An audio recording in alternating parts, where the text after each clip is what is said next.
क्या हुआ जब एक सच्चे भक्त की गवाही देने के लिए स्वयं पहुंचे बांके बिहारी जी और उस घटना को देखकर कोर्ट में मौजूद सभी पुलिस वाले हैरान रह गए।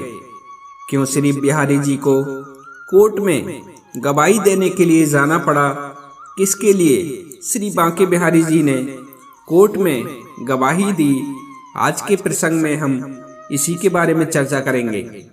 जय श्री कृष्णा भक्तों, आपका एक बार पुनः हमारे YouTube चैनल सत्यार्थ दर्शन में आप सभी दर्शक बंधुओं का हार्दिक अभिनंदन है। साथियों, यह सच्ची घटना है वृंदावन की। वृंदावन की गलियों में एक संत रहा करते थे। सभी लोग उन्हें प्यार से जज साहब कहकर पुकारा करते थे। एक समय की बात है, जब वो संत वृंदावन की गलियों से गुजर रहे थे, तब एक व्यक्ति ने एक महात्मा से पूछा, बाबा, मेरी समझ में यह नहीं आ रहा कि सभी लोग इन्हें जज साहब कहकर क्यों पुकारते हैं। तब उस महात्मा ने बताया, बेटा, सभी लोग इन्हें जज साहब इसलिए कहते हैं, दरअसल वो सन्यासी बनने से पहले एक जिले के जज हुआ करते थे। असल में वह संत एक लोक अदालत में जज थे और कोर्ट में बैठकर लोगों का न्याय किया करते थे। बेटा, आज से 20 साल पहले की बात है कि जिस लोक अदालत के जिस जिला के यह जज हुआ करते थे, उसी जिला के एक छोटे से गांव में एक दीनानाथ नाम का भोला भाला व्यक्ति रहा करता था।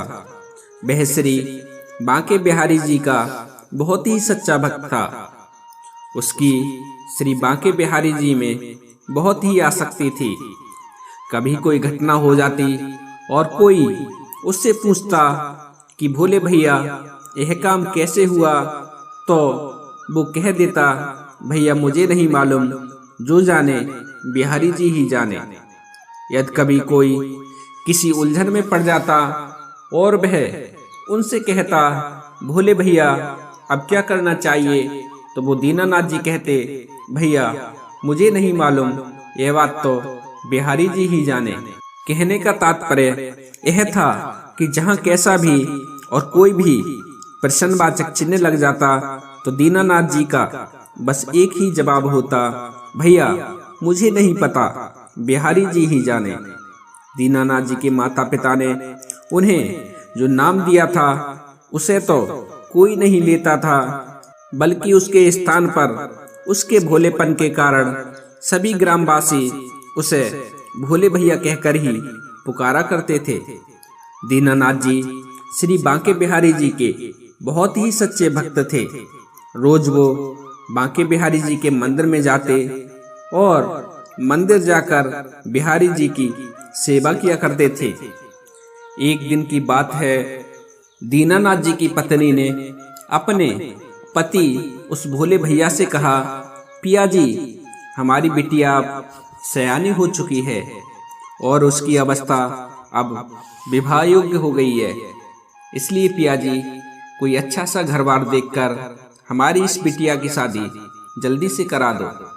दीनानाथ जी बोले, हो जाएगी प्रिय, तुम क्यों चिंता करती हो।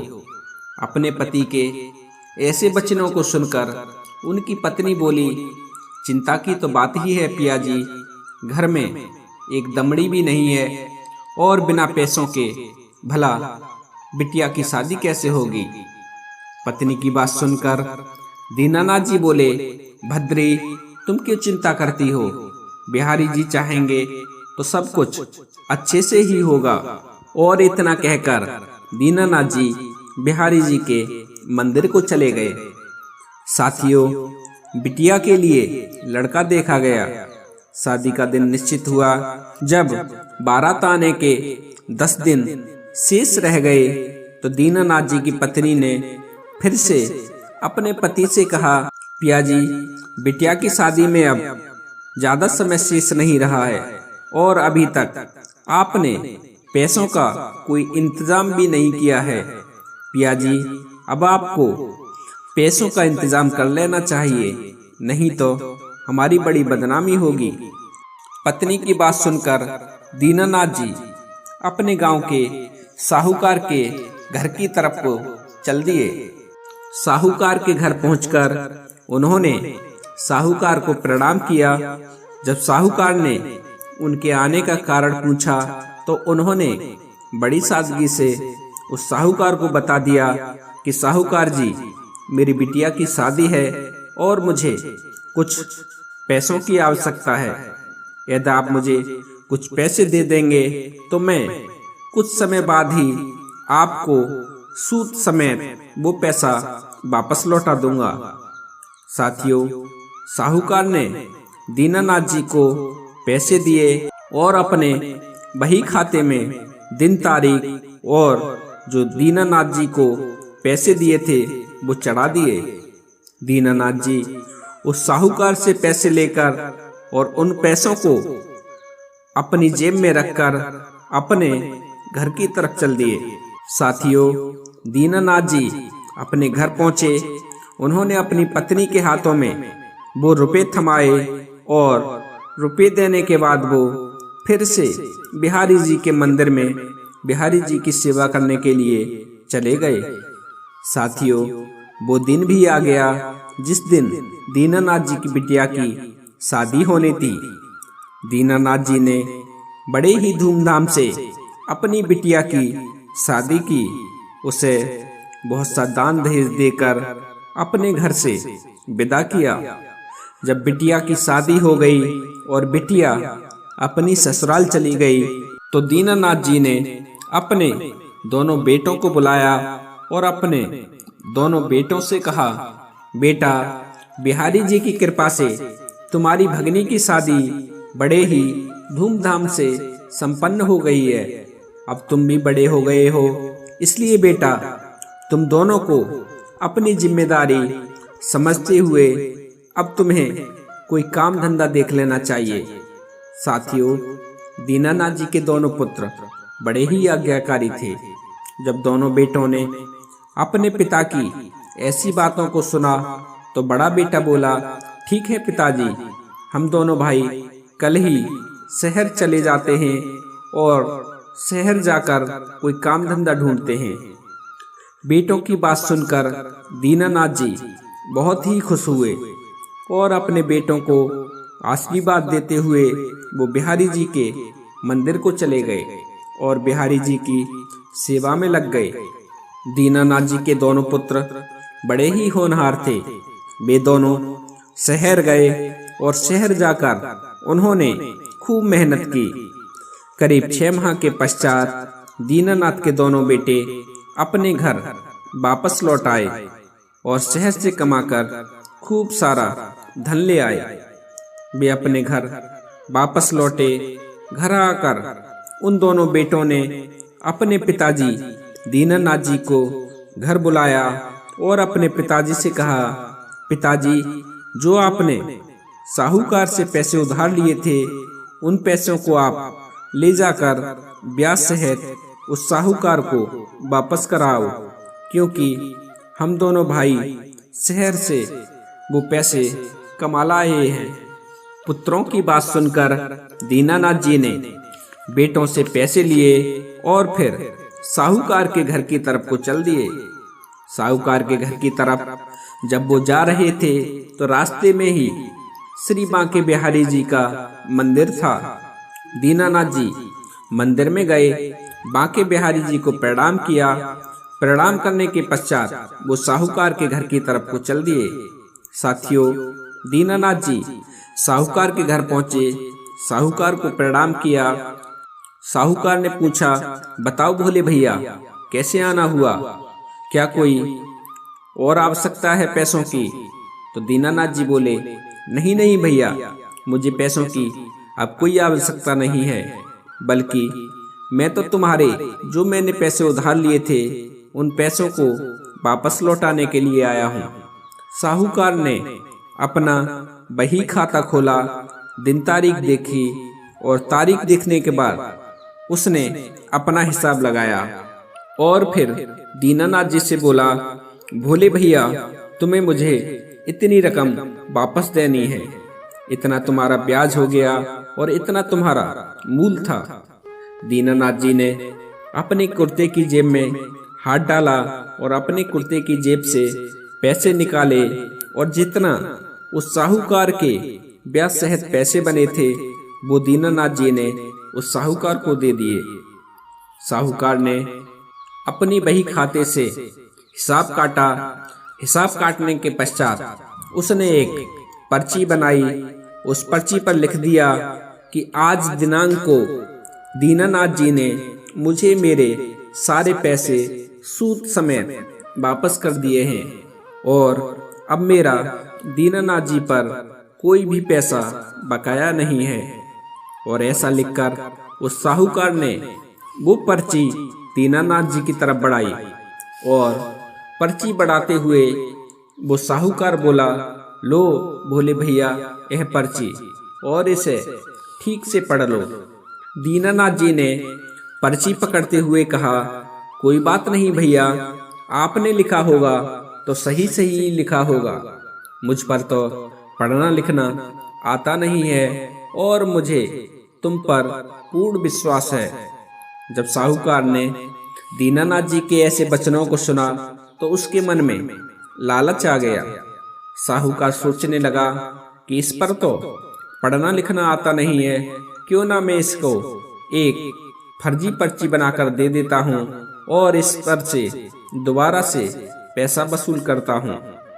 जब उस जमींदार के मन में पाप आ गया तो उसने पहले वाली पर्ची को तो बही खाते में रख दिया और उसके स्थान पर एक दूसरी पर्ची तैयार की और उस पर पेंसिल से आड़ी तिरछी लकीरें खींच दी और उस पर्ची को दीनानाथ जी को देते हुए वो साहूकार बोला, लो भोले भैया तुम्हारे हिसाब की पर्ची।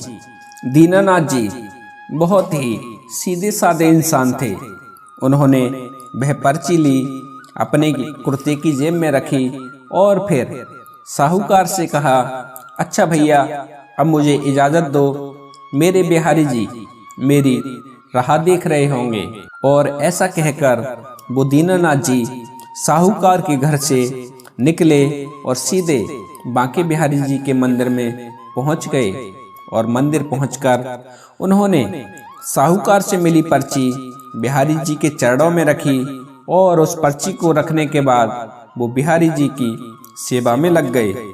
साथियों, कुछ दिनों के बाद उस साहूकार ने अपना एक आदमी दीनानाथ जी के घर भेजा और उसे भेजकर ये संदेशा भिजवाया कि आपने जो साहूकार से पैसे लिए थे वह पैसे वापस मंगाए हैं।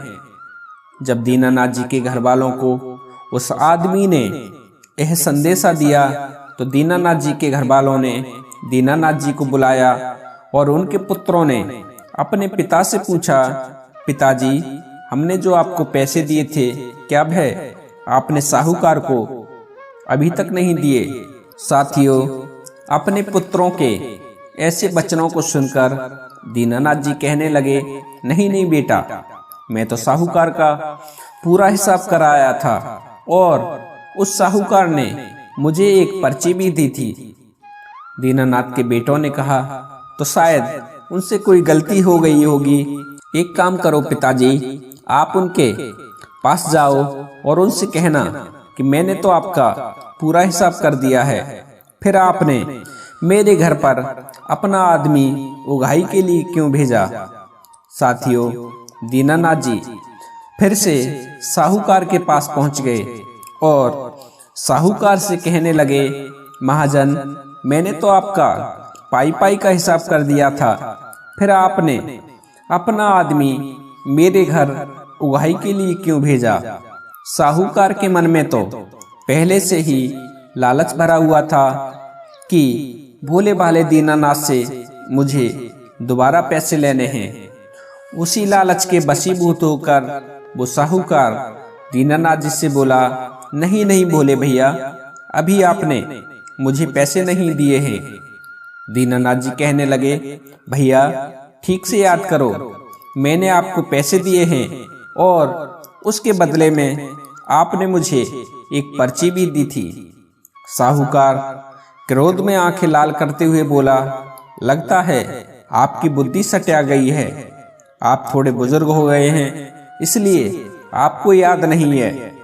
आपने किसी और को दिए होंगे और आप ये सोच रहे हैं कि वो पैसे तुमने मुझे दिए हैं। आप अपने दिमाग पर जोर डालिए और 2 दिन के अंदर मेरे पैसे मुझे मिल जाने चाहिए, या तो तुम मुझे मेरे पैसे समय से पहुंचा देना, नहीं तो मैं तुम्हारे खिलाफ कोर्ट में केस कर दूंगा। साहूकार के जब ऐसे वचनों को दीनानाथ जी ने सुना तो वो कहने लगे, भैया तुम्हें जो करना है वो करो। मैं तो बस इतना जानता हूँ कि मैंने तुम्हें पैसे दिए हैं और अब मैं तुम्हें दोबारा एक पाई भी नहीं दूंगा। और इतना कहकर दीनानाथ जी साहूकार के घर से वापस लौट आए और मंदिर में बैठकर बांके बिहारी जी का भजन करने लगे। साथियों, अगले दिन की सुबह साहूकार कोर्ट में गया और कोर्ट में उसने दीनानाथ जी के खिलाफ केस कर दिया। जब केस दर्ज हो गया तो कोर्ट से उन्हें एक सम्मन आया जिसमें लिखा था कि अमुक अमुक तारीख को तुम्हें कोर्ट में हाजिर होना है, जहां पर तुम्हें यह बताना है कि आप साहूकार के पैसे क्यों नहीं लौटा रहे हैं। साथियों, वह दिन भी आया जिस दिन उस केस की तारीख थी। दीनानाथ और साहूकार दोनों कोर्ट पहुंच गए। सामने जज साहब बैठे हुए थे। जब अर्दली ने पुकारा, दीनानाथ जी हाजिर हों, तो दीनानाथ जी कटघरे में जाकर खड़े हो गए। जब जज ने पूछा, क्यों भाई दीनानाथ, तुमने अभी तक साहूकार के पैसे क्यों नहीं लौटाए? तो दीनानाथ जी कहने लगे, जज साहब, मैंने तो इनका पाई पाई का हिसाब कर दिया था और पता नहीं ये क्यों मुझ पर अकारण ही दोष लगा रहे हैं। जज ने पूछा, दीनानाथ जी, जब तुमने साहूकार को पैसे दिए थे तो साहूकार से तुमने कोई सबूत लिया था? तो दीनानाथ बोला, जी हजूर, मैंने जब साहूकार को रुपए लौटाए थे तो साहूकार ने मुझे सबूत के तौर पर एक पर्ची दी थी। जब जज ने पूछा, कहाँ है वो पर्ची, क्या तुम उस पर्ची को मुझे दिखा सकते हो? दीनानाथ जी ने अपने कुर्ते की जेब से वो पर्ची निकाली जो साहूकार ने बना के दी थी और जज साहब की तरफ बढ़ा दी। जज साहब ने वो पर्ची देखी और पर्ची देखकर जज साहब बोले, इसमें तो ऐसा कुछ भी नहीं लिखा है जिससे पता चल सके कि तुमने साहूकार के पैसे लौटा दिए हैं। भक्तों, जज की ये बात सुनकर आज वो दीनानाथ जी रोने लगते हैं और रोते रोते कहते हैं, जज साहब, मुझे इस साहूकार ने जो पर्ची दी थी वो मैंने तुम्हें दिखा दी, इससे आगे मैं कुछ नहीं जानता। जज साहब बोले, दीनानाथ जी रो मत, मुझे ये बताओ, जब तुमने साहूकार को पैसे दिए थे तो उस समय तुम दोनों के अलावा वहां पर क्या कोई तीसरा व्यक्ति भी मौजूद था? जज की बात सुनकर दीनानाथ जी बोले, जी हजूर, वहां पर हम दोनों के अलावा बिहारी जी मौजूद थे और मुझे पैसे देते हुए बिहारी जी ने देखा था। जब दीनानाथ ने ये बताया तो वो जज साहब सोचने लगे कि जब दीनानाथ ने पैसे दिए होंगे तो कोई बांके बिहारी नाम का शख्स वहां होगा। उस जज को क्या पता था कि दीनानाथ जी जिस बांके बिहारी के बारे में बता रहा है वो तो तीनों लोगों के मालिक हैं और तीनों लोगों के पालनहारे हैं। भक्तों, जज ने बांके बिहारी जी के नाम का वारंट निकाला और कोर्ट में मौजूद अपने सिपाहियों से बोला कि वारंट लेकर दीनानाथ जी के गांव जाओ और उस बांके बिहारी को वारंट देकर आओ।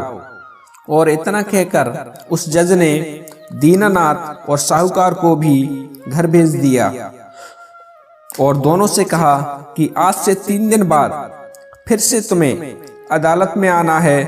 भक्तों, दूसरा दिन हुआ। दूसरे दिन वो सिपाही भी बांके बिहारी जी का वारंट लेकर दीनानाथ के गांव में पहुंच गया। सिपाही को बांके बिहारी नाम के व्यक्ति को ढूंढते ढूंढते सुबह से दोपहर हो गया था, लेकिन उसे पूरे गांव में बांके बिहारी नाम का कोई भी शख्स नहीं मिला। साथियों, जब वो सिपाही बांके बिहारी जी को ढूंढते ढूंढते जब वो गांव के बाहर आ गया तो उसे एक बच्चा आता हुआ दिखाई दिया। सिपाही उस बच्चे के पास पहुंचा और उस बच्चे से पूछने लगा, बेटा, बांके बिहारी जी का घर कहाँ है? तो उस बच्चे ने मंदिर की तरफ इशारा करते हुए कहा, ताऊ जी, वो मंदिर देख रहे हो ना, वहीं रहते हैं बिहारी जी। बच्चे की बात सुनकर वो सिपाही सोचने लगा, शायद कोई मंदिर का पुजारी होगा जिसका नाम बांके बिहारी है। वो सिपाही मंदिर के गेट पर पहुंचा और मंदिर के दरवाजे में अपना बेत मारते हुए बोला, क्या कोई अंदर है? मंदिर का पुजारी निकलकर मंदिर से बाहर आया और हाथ जोड़ते हुए बोला, क्या बात है साहब, आप यहाँ किसे ढूंढ रहे हैं? पुजारी की बात सुनकर वो सिपाही बोला, क्या बांके बिहारी जी यहीं रहते हैं? पुजारी बोला, जी हजूर, बांके बिहारी यहीं रहते हैं। उस सिपाही ने पुलिस वाले की तरह ही सवाल किया, आप कौन? तो पुजारी बोला, साहब, मैं बांके बिहारी जी का सेवक हूँ। इतना सुनते ही सिपाही ने अपने थैले में हाथ डाला और कई वारंटों के बीच में से बांके बिहारी जी का वारंट निकाला और पुजारी को देते हुए बोला, लो, ये तुम्हारे मालिक बांके बिहारी का कोर्ट का वारंट है और आप इस पर्चे पर अपने साइन कर दीजिए। पुजारी ने भी कुछ नहीं सोचा बेचारा और उसने भी साइन कर दिए। साइन करने के बाद पुजारी उस सिपाही से पूछने ही वाला था, लेकिन सिपाही इतनी जल्दी में था कि पुजारी के साइन करते ही पुजारी से वो पर्चा लिया और उसे अपनी जेब में रखकर साइकिल पर सवार हुआ और तुरंत ही वहां से चला गया। पुजारी जी सोचने लगे, बांके बिहारी जी के नाम का वारंट, आखिर ये वारंट कोर्ट ने क्यों भेजा है? जब उस पुजारी ने वारंट खोला तो उसे पता चला ये वारंट तो भोले भैया के कारण ही कोर्ट ने बांके बिहारी जी को भेजा है। पुजारी ने वो वारंट पढ़ने के बाद बांके बिहारी जी की मूर्ति के चरणों में रख दिया और बिहारी जी की मूर्ति के सामने हाथ जोड़कर कहने लगा, प्रभु, आपके भक्त ने आप पर विश्वास करके आपकी गवाही के लिए कोर्ट से वारंट जारी कराया है। प्रभु, मेरी भी ये इच्छा है, तुम्हारा जो भक्त है दीनानाथ, वे बहुत ही भोला वाला है। प्रभु, उसे ये भी ज्ञात नहीं है कि भला पत्थर की मूर्तियां भी कभी किसी की गवाही देती हैं। प्रभु, मेरी इच्छा है कि आप अपने उस भक्त का विश्वास मत टूटने देना और ऐसा कोई चमत्कार जरूर कर देना जिससे उस भक्त की लाज रह जाए और उसका आपके प्रति जो विश्वास है वो न टूट पाए। भक्तों, इतना कहकर वो पुजारी उस वारंट को बिहारी जी के चरणों में समर्पित करके वहां से चला जाता है। साथियों, दूसरा दिन हुआ। पुजारी ने बांके बिहारी जी की मूर्ति को स्नान कराया। स्नान कराने के बाद पुजारी ने बिहारी जी की मूर्ति के सामने कई सारे वस्त्र रख दिए और बिहारी जी की मूर्ति के आगे हाथ जोड़कर वो पुजारी कहने लगा, भगवान, आपके सामने कई सारे वस्त्र रखे हुए हैं, आपको जो पसंद हो वो पहन लेना, लेकिन अपने उस भोले भाले भक्त की गवाही देने कोर्ट जरूर जाना। और ऐसा कहकर वो पुजारी मंदिर से बाहर चला गया। जब कोर्ट जाने का समय हुआ तो वो दीनानाथ सबसे पहले बिहारी जी के मंदिर गया, बिहारी जी को प्रणाम किया और बिहारी जी को प्रणाम करके कहने लगा, प्रभु आपको तो पता ही है कि मैंने साहूकार से जो पैसे लिए थे वो उसे लौटा दिए और उसकी पाई पाई का हिसाब कर दिया और वो अब मुझ पर झूठा आरोप लगा रहा है और अदालत में वो मुझे बेईमान सिद्ध कराना चाहता है। इसलिए प्रभु आप कोर्ट में जरूर आना और उस जज को साफ साफ बता देना जो सत्य है। बिहारी जी मूर्ति के सामने ऐसा कहकर और फिर बिहारी जी की मूर्ति को प्रणाम करके दीनानाथ जी कोर्ट के लिए चल देता है और कुछ समय पश्चात वो कोर्ट में पहुंच जाता है। साथियों, कोर्ट की कार्रवाई शुरू हुई। जज साहब अपनी कुर्सी पर बैठे। जज साहब ने दीनानाथ जी से कहा, दीनानाथ जी तुम्हारे गवाह बांके बिहारी कहाँ हैं? तो दीनानाथ बोला, हजूर वो आते ही होंगे। जज ने अपने अर्दली से कहा कि बांके बिहारी को बुलाओ। अर्दली ने जब आवाज लगाई, बांके बिहारी हाजिर हों, बांके बिहारी हाजिर हों। तीसरी बार जैसे ही उसने कहा बांके बिहारी, वह इतना ही कह पाया कि पीछे से आवाज आई, जी जज साहब मैं आ चुका हूं। साहूकार ने जब ऐसी आवाज सुनी तो साहूकार सोच में पड़ गया कि जब दीनानाथ ने मुझे पैसे दिए थे तब तो वहां कोई नहीं था, फिर ये बुड्ढा कहां से आ गया। जज ने जब पीछे से आई हुई आवाज की तरफ अपनी दृष्टि दौड़ाई तो उन्होंने देखा एक बुजुर्ग व्यक्ति कोर्ट की तरफ बड़ा चला आ रहा है। उसके कपड़े फटे हुए हैं, सिर पर एक साफा बंधा हुआ है, गले में रुद्राक्ष की माला है और चेहरे पर एक अलग ही विलक्षण तेज है और मंद मंद मुस्कुराते हुए कोर्ट की तरफ चला आ रहा है। उस जज ने अपने जीवन काल में बहुत से लोगों को देखा था। वह जज एक से एक अच्छे व्यक्ति से मिला था, लेकिन जो तेज उस बुजुर्ग व्यक्ति के चेहरे में दिख रहा था, ऐसा विलक्षण तेज वाला व्यक्ति उसने आज तक नहीं देखा था। जब वो बुजुर्ग कटघरे में आकर खड़ा हो गया, जज ने जब पूछा, क्या तुम्हारा नाम ही बांके बिहारी है? तो वो बुजुर्ग बोला, जी जज साहब मेरा नाम ही बांके बिहारी है। जज साहब ने उस बुजुर्ग से दूसरा सवाल किया कि जब दीनानाथ ने साहूकार को पैसे लौटाए थे, क्या तुम उस समय वहां मौजूद थे?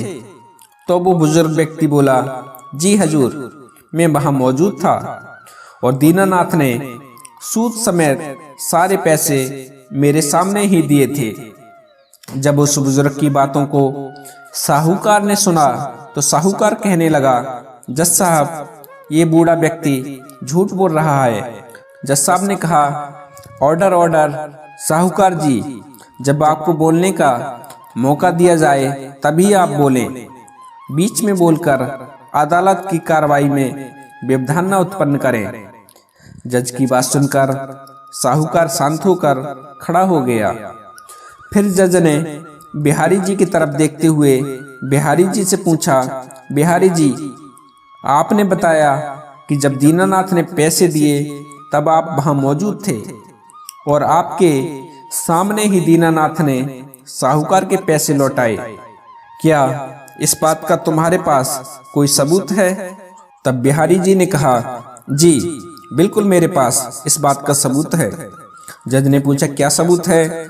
तो बिहारी जी बोले, जज साहब साहूकार जहां बैठता है उसके बाईं तरफ एक अलमारी है।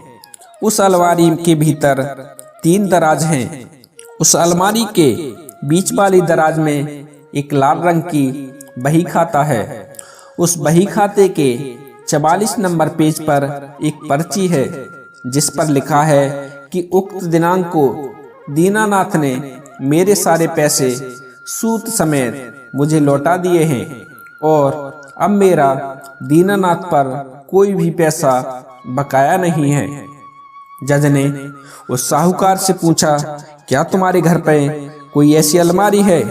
तो साहूकार बोला, जी जज साहब, मेरे घर में एक अलमारी है।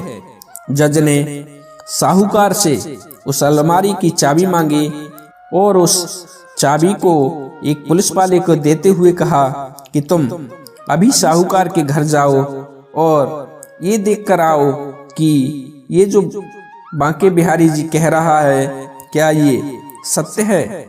इसके कहे अनुसार यदि उस अलमारी में कोई बही खाता हो तो तुरंत उस बही खाते को अदालत में लेकर आना।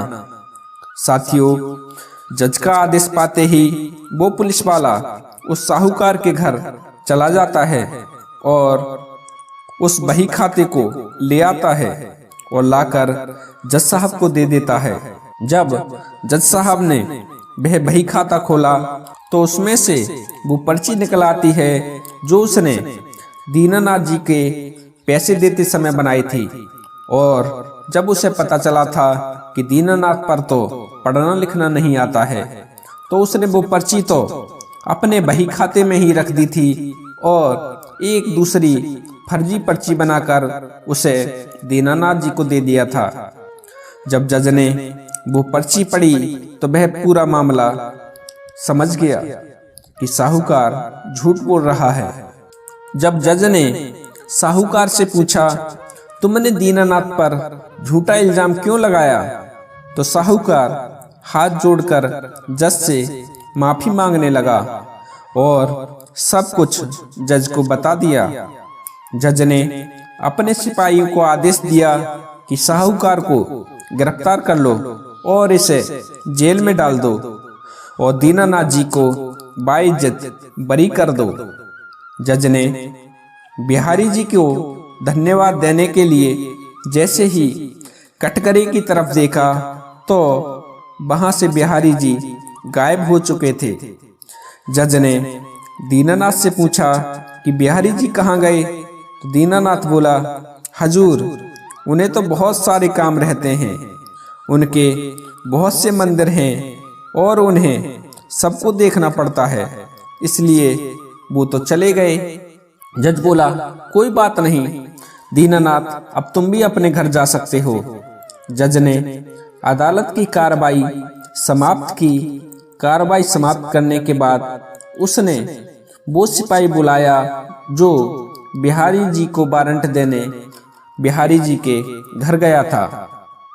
उस सिपाही से जज ने कहा, भाई सिपाही, मुझे उस बुजुर्ग व्यक्ति बांके बिहारी से मिलने की इच्छा है। सिपाही बोला, क्यों साहब, अब क्या रह गया? अब आप क्यों उस बुजुर्ग व्यक्ति से मिलना चाहते हो? तो वो जज बोला, भाई, आज मेरे हाथों से पाप होने से बच गया, नहीं तो आज मैं उस बेकसूर दीनानाथ को सबूतों के अभाव में सजा दे देता। आज उस बुजुर्ग ने आकर मुझे ये पाप करने से बचा लिया, इसलिए मैं उस बुजुर्ग से मिलकर उन्हें धन्यवाद देना चाहता हूँ। एक तो ये वजह है उससे मिलने की, दूसरी ये है कि जब से मैंने उस बुजुर्ग बांके बिहारी को देखा है तब से मेरा मन कुछ विचलित है। जज साहब की बात सुनकर वो सिपाही बोला, साहब, बात तो आप सही कर रहे हैं, मैंने भी अदालत में बहुत सी गवाहों को देखा है, लेकिन आज जो गवाह गवाही देने आया था उसके जैसा तो मैंने आज तक कभी नहीं देखा। जज साहब बोले, भाई, अब तू ज्यादा विलंब मत कर और मुझे उन बुजुर्ग के पास ले चल। साथियों, इस प्रकार वो जज और सिपाही वहां चल दिए जहां बांके बिहारी का मंदिर था। जब वे मंदिर पहुंचे, जब दोनों ने मंदिर में प्रवेश किया, जज और सिपाही दोनों ही हैरान रह गए, क्योंकि मंदिर में जो मूर्ति थी उसकी छवि और आज जो अदालत में गवाही देने बुजुर्ग आया था उसकी छवि एक समान थी। जज साहब ये देखकर हैरत में पड़ गए। जज साहब ने सिपाही से पूछा, तुमने वारंट कैसे दिया था? तो सिपाही बोला, मैंने तो वारंट इनके नौकर को दिया था।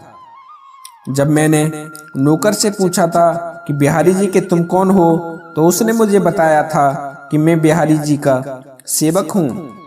जज साहब ने सिपाही से कहा, अब कहाँ होंगे वो बिहारी जी के सेवक?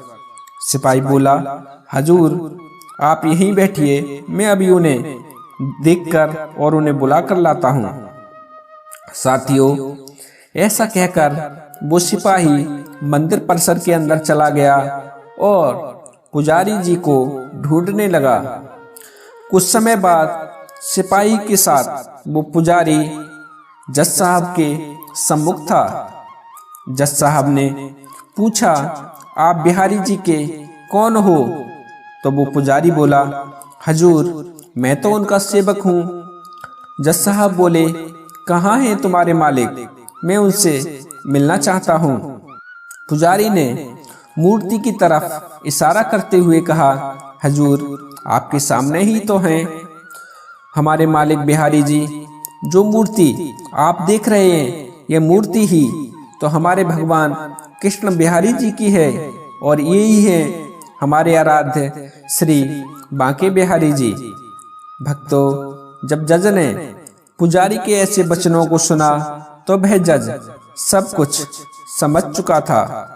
उसे पता चल चुका था कि आज उसकी अदालत में कोई और नहीं बल्कि स्वयं साक्षात भगवान श्री कृष्ण जी ही गवाह के रूप में अपने भक्त की गवाही देने के लिए आए थे।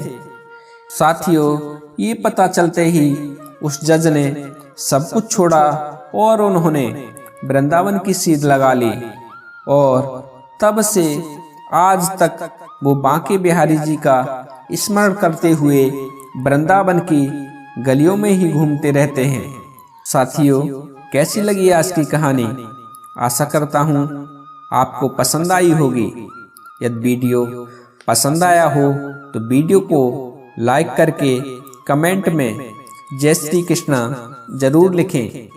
यदि आप हमारे चैनल पर पहली बार आए हैं तो कृपया चैनल को सब्सक्राइब करके बेल आइकॉन प्रेस कर दें और इस कहानी को अपने मित्रों के साथ जरूर शेयर करें। राधा रानी आप सभी पर अपनी कृपा ऐसे ही बनाए रखे। आज के लिए बस इतना ही। मिलते हैं किसी अन्य ज्ञानवर्धक वीडियो में। तब तक के लिए आप सभी भक्तों को मेरी तरफ से जय श्री कृष्णा, जय श्री राधे, जय श्री श्याम।